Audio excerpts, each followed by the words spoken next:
Welcome, friends. I'm Yvonne Davis, intuitive astrologer, and I'm going to be discussing the cardinal cross energies today. So let me go ahead and pull up that chart and we'll have a look at what's happening in the sky.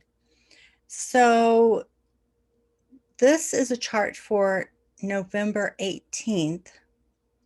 And what we see here is we see that Venus is at 26 degrees of Libra, 29 minutes. She's moving into a square to Saturn, and that's going to be very important. And Mars is at 15 degrees of Aries, 23 minutes, and it will end up squaring with the Moon, Pluto, Jupiter, and Saturn. Okay, so these are the alignments that are coming. Now, for the time being, on the 18th and the 19th, we're just going to be dealing with the moon in a square to Mars, and then a conjunction to Pluto, a conjunction to Jupiter, a square to Venus, and a conjunction to Saturn, and the Venus square to Saturn, okay?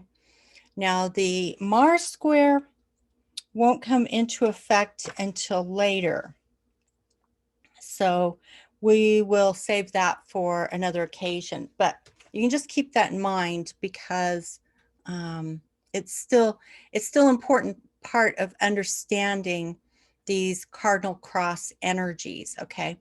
Now, what that means is the cardinal signs are Libra, and Venus is in Libra, and Capricorn, and the moon, Pluto, Jupiter, and Saturn are all in Capricorn, and Aries, and Mars is in Aries.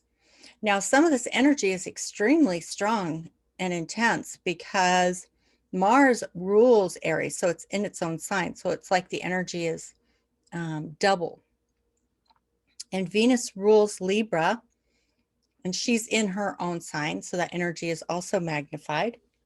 And Saturn rules Capricorn, and Saturn is in its own sign. So again, that energy is really magnified.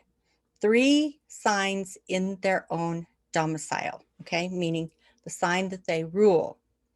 And so the energy is super intense. And then also all the planets are direct right now, except for Neptune and Uranus.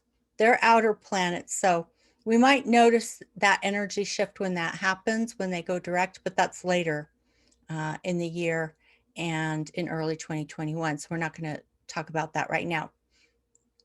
But certainly the planets in their cardinal signs are very intense right now, okay?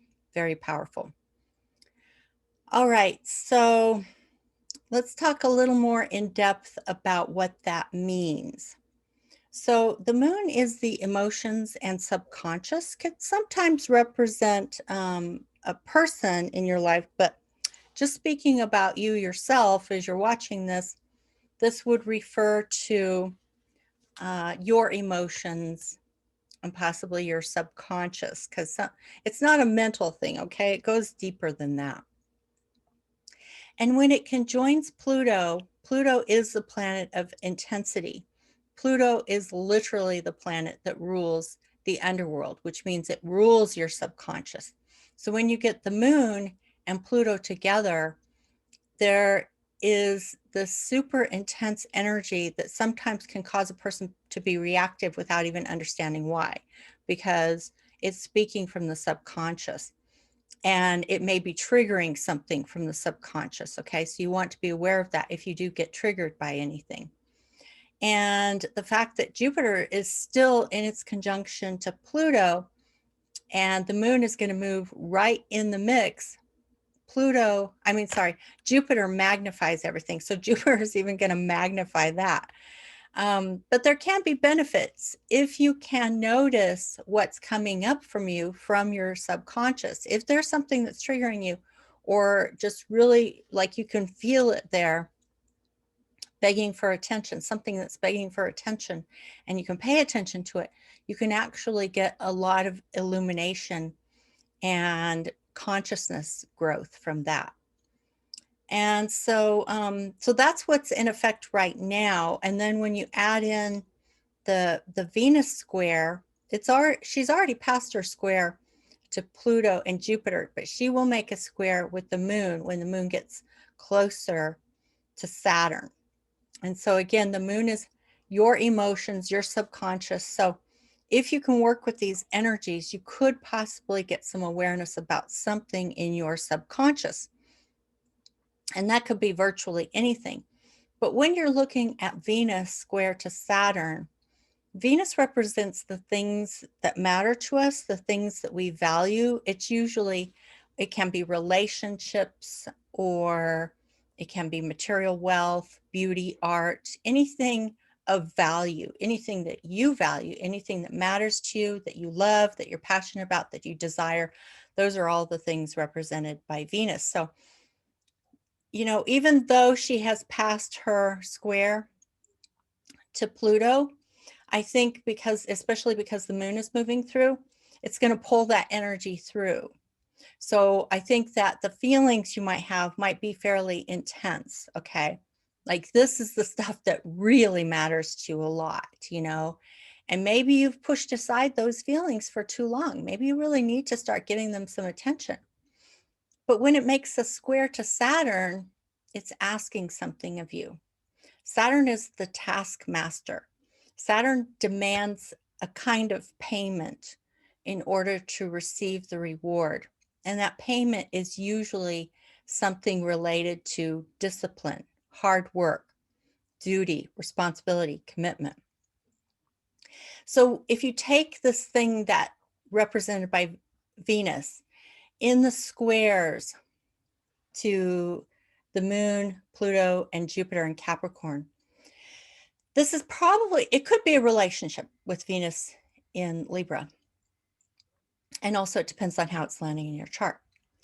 But with the square to Capricorn, it probably relates to something materialistic, because Capricorn relates to our material reality, and so does Saturn.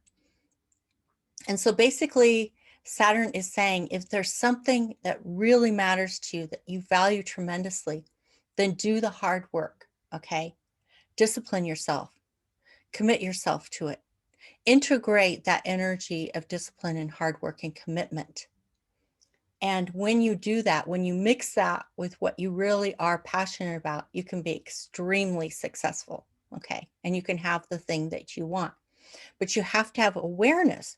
If you're not aware of what you want, if you don't know what Venus represents in your life, because you don't really know what you want, and if you don't know what you want, most likely it's because you're afraid to listen to that voice in your head, because deep down inside, you know what you want.